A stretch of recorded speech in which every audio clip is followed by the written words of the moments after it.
Bonsoir à tous et à toutes. Merci d'être venus ce soir malgré la pluie, le mauvais temps, malgré les épidémies de Corona. On ne fera qu'une seule réunion parce que justement on ne veut pas en faire d'autres dans les écoles comme le font certains et on restera focalisé sur cette réunion.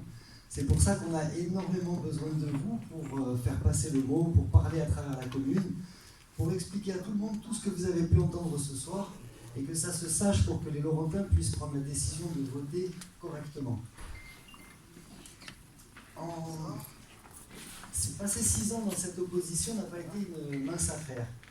La démocratie n'est pas réellement respectée à Saint-Laurent et je pense que beaucoup de monde s'en est rendu compte. Quand en 2018, M. Guibert et M. Harral ont relevé le dossier de la taxe d'enlèvement sur les ordures ménagères et que j'ai ramené ça au conseil municipal, on a crié au mensonge. Et pourtant, aujourd'hui, avec le retour, on voit que la métropole est obligée de contrer, d'empêcher les remboursements sur plus de 3 ans. Et on s'aperçoit que cette façon de faire est antidémocratique. Au lieu de prendre les responsabilités des élus qui auraient dû être prises, c'est-à-dire, comme on l'a demandé en 2018, d'expliquer aux Laurentins comment se faire rembourser du trop-perçu qui avait été versé, au lieu de ça, on nous a pris de haut, alors que tout le monde était déjà au courant. Et aujourd'hui, on s'aperçoit qu'il y a de nouvelles lois qui passent et qui nous empêchent de nous faire rembourser sur les 3 dernières années. Tout ça, on a bien compris que ça ne marchait pas et que ce n'était pas la vraie démocratie qu'on voulait à Saint-Laurent. En 2017, on a vu aussi apparaître le projet des Palus. Alors pour ceux qui connaissent, les Palus, c'est le terrain qui est juste derrière Atoll Beach.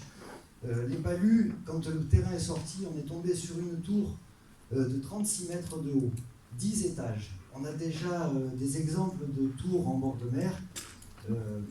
On a été vraiment étonnés de ce projet.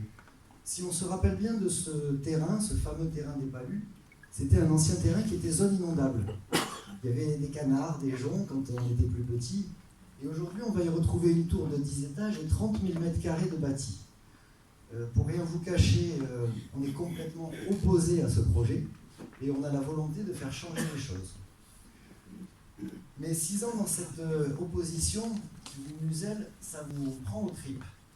Et quand on regarde la situation aujourd'hui, j'ai mal dans ma ville, mal de tout ce qui est fait à l'envers, mal du manque de communication, mal du fait de vouloir faire oublier complètement le passé de Saint-Laurent. Aujourd'hui, on vous explique que Saint-Laurent est né en 2014, depuis que Joseph Ségura est arrivé au pouvoir. Mais c'est faux, ça n'a rien à voir. N'oublions pas tout le travail qui a été fait depuis des années et des années. Et le travail qui a été fait, ça doit être une relève qui continue à se faire, qui fait marcher la démocratie, qui continue les projets qui ont été faits par les anciennes municipalités. Ça ne sert à rien de vouloir aujourd'hui raser les choses qui sont faites par les anciens, uniquement pour faire oublier qui est passé avant. Ce n'est pas cette volonté qu'on a.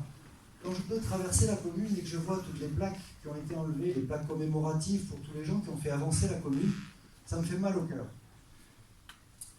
Cette ville, c'est celle de mes ancêtres, dans laquelle de nombreux membres de ma famille se sont investis.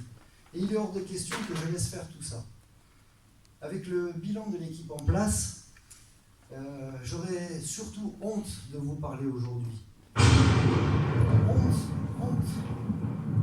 Honte d'avoir fait exploser la dette de 300%. La dette de la commune était, nous avions encore 5 millions d'euros dans les caisses à l'arrivée de M. Ségura. Nous avions 12 millions d'euros de déficit, ce qui est un crédit qui est très maîtrisé par rapport à ce qui nous restait dans les caisses. Aujourd'hui, d'après les dernières informations que nous avons, nous sommes remontés jusqu'à 43 millions d'euros de dettes en un seul mandat.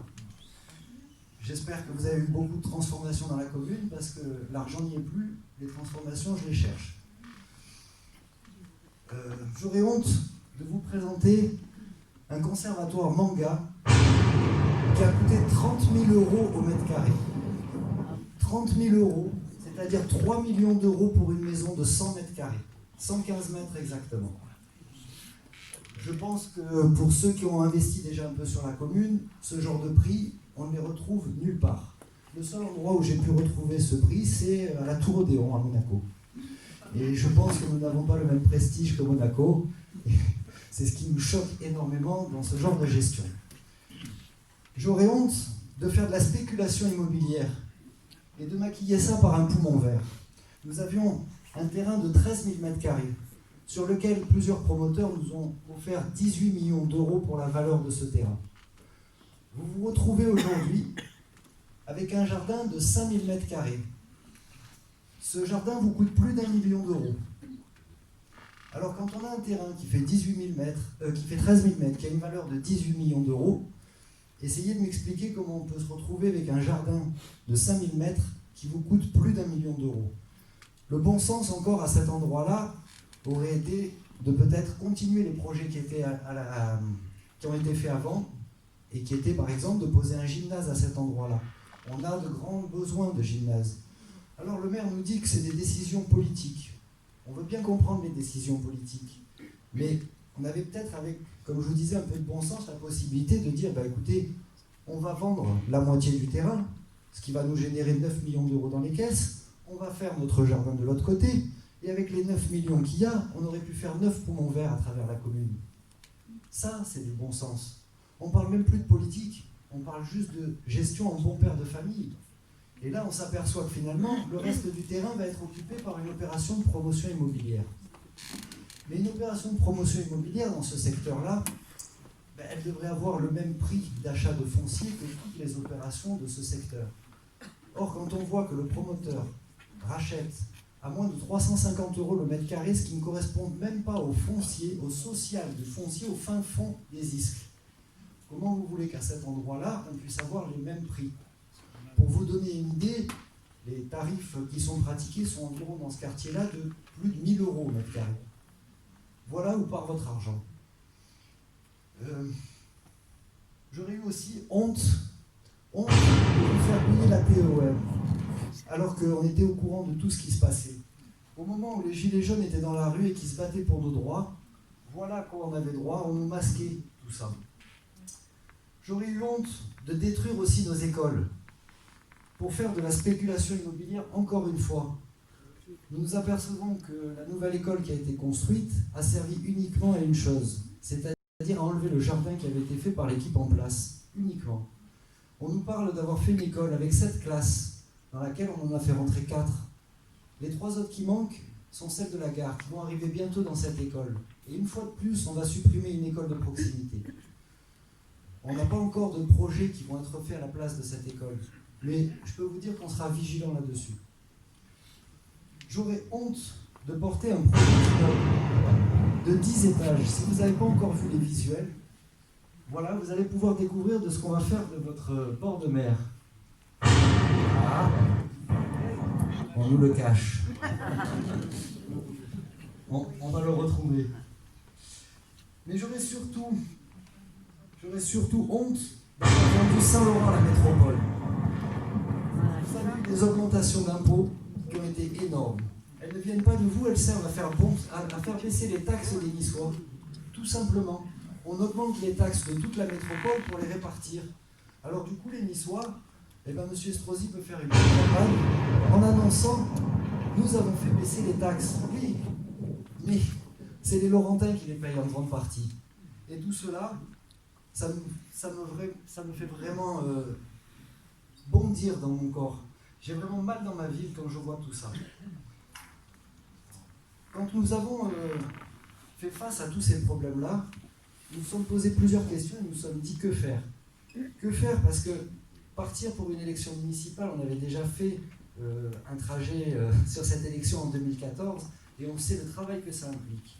Le travail que ça implique, ça a été déjà de constituer une liste avec des personnes qui soient adaptées à chaque poste auquel nous allons devoir faire face.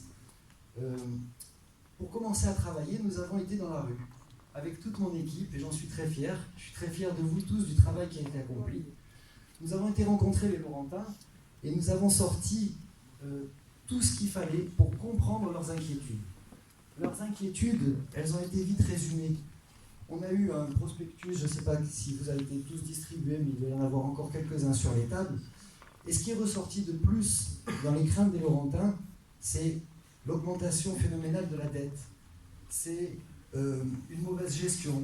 C'est ce manque d'humain, ce manque d'écologie, ce manque de vie à travers la commune, cette guerre intestine qui circule entre les gens qui sont pro-mairie et ceux qui sont contre. Tout ça, on ne veut plus le voir à Saint-Laurent. Des chasses aux sorcières, on en a tous vécu, ça ne nous intéresse plus. Ce qu'on a besoin, c'est de réveiller la commune, mais surtout de réveiller cette belle endettée. C'est un gros problème aujourd'hui, parce qu'on aurait aimé vous présenter un programme avec des tas de choses, encore plus rempli que celui-là. Malheureusement, on a été obligé de faire un programme qui correspondait d'une part à vos demandes, mais d'autre part aux finances qui étaient dans les caisses de la commune. Et la plupart des gens qu'on a rencontrés, quand on a commencé à proposer certains projets, ils nous ont dit hop, hop, hop, doucement. On veut une bonne gestion, on veut sortir de la dette. Il faut que vous sachiez qu'aujourd'hui, le petit Laurentin qui naît se retrouve avec une dette déjà de 1 300 € sur la commune. Je ne parle même pas de celle de la métropole, puisque la métropole en est passée à plus de 2 milliards d'euros de dette. Donc ça vous laisse imaginer chaque Laurentin qui naît aujourd'hui avec quoi il démarre sa vie. Il est hors de question que nous laissons faire ça. Par rapport à tous ces points du programme, vous allez comprendre qu'il y a une interdépendance entre tous les points. C'est vrai qu'on parle d'écologie, de sport, et qu'on a classé ça dans chaque catégorie. Mais quand on va vous parler d'urbanisme, il y aura toujours de l'écologie au milieu. Quand on va vous parler de sport, il y aura de l'humain. Quand on va vous parler, chaque fois, vous verrez que tout correspond à l'intérieur de ce programme. Par rapport à la difficulté que nous avons eue pour faire des réunions publiques, je vais remercier tous les gens qui nous ont reçus dans les établissements. Nombreux ont été menacés, on leur a dit qu'on allait leur enlever leur terrasse. Et je remercie tous ceux qui ont fait face et qui, malgré la pression, ont continué à nous recevoir.